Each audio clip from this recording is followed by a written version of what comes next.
Hello दोस्तों, आज की स्टोरी का नाम है राजा और काना घोड़ा। तो चलिए स्टार्ट करते हैं इस मजेदार कहानी से। एक राजा के पास एक हष्ट पुष्ट और सुंदर घोड़ी थी। वह उससे बहुत प्रेम करता था और उसका विशेष ख्याल रखता था, जिसका कारण था कि युद्ध क्षेत्र में घोड़ी ने कई बार राजा के प्राणों की रक्षा की थी और ये घोड़ी की वफादारी थी जिसने राजा का दिल जीत लिया था। घोड़ी ने कई वर्षों तक राजा की सेवा की और पूर्ण वफादार बनी रही। जब उसकी उम्र हो गई तो उसकी जगह उसने बेटे ने ले ली। घोड़ी का बेटा भी हष्ट पुष्ट था, मगर उसमें एक खामी थी कि वह जन्म से ही काना था। इस बात को लेकर वह हमेशा दुखी रहा करता था। एक बार उसने घोड़ी से पूछा, माँ, मैं काना क्यों जन्मा? तो घोड़ी ने बताया, बेटा, जब तो मेरे गर्भ में था तो उस समय एक दिन राजा मेरी सवारी कर रहा था और मेरे कदम लड़खड़ा जाने पर आवेश में आकर उसने मुझे एक चाबुक मार दिया।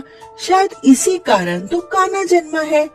यह सुनकर काने घोड़े का मन राजा के प्रति कुशोद में भर उठा।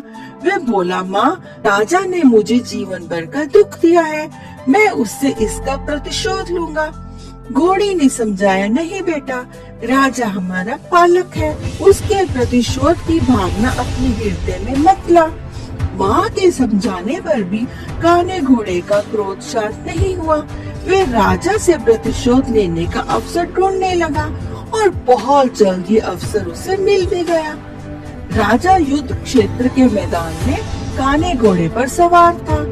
उसके और उसके पड़ोसी राजा के बीच घमासान युद्ध छिड़ा हुआ था।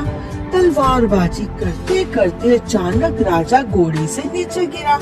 मौत उसके करीब थी। काना घोड़ा उसी समय उसी हालत में छोड़कर जा सकता था, लेकिन उसने ऐसा नहीं किया। उसने फुर्ती दिखाई और राजा को फिर से अपनी पीठ पर बिठाकर उसके प्राण बचा लिए। वह चकित था कि उसने ऐसा क्यों किया। जिस व्यक्ति ने उसे काना बनाया, उसने उसके प्रति वफादारी क्यों दिखाई? क्यों उससे प्रतिशोध नहीं लिया? ये प्रश्न उसने घोड़ी से पूछा तो वह मुस्कुराते हुए बोली, तू आखिर बेटा किसका है? मेरा ना, मेरी छत्र छाया में तो पला बड़ा है और जो संस्कार मैंने तुझे दिए हैं वो तेरी रग रग में रच बस गए हैं। उस संस्कारों के विपरीत तू जा ही नहीं सकता था। वफादारी तेरे खून में है बेटा, तू वफादार ही रहेगा। तो दोस्तों, संस्कारों का सबसे बड़ा आधार परिवार है, जहाँ से संस्कारों की नींव पड़ती है। हर माता पिता की जिम्मेदारी है कि वो अपने परिवार को अच्छे संस्कारों की नींव दे। अच्छे संस्कार के परिवार का व्यक्ति संस्कारी ही बनेगा और अपने कर्मों से समाज में सदा सम्मान पाएगा। तो दोस्तों, ऐसी ही रोचक कहानियाँ सुनने के लिए हमारे चैनल को लाइक एंड सब्सक्राइब कीजिए। देखने के लिए आपका धन्यवाद।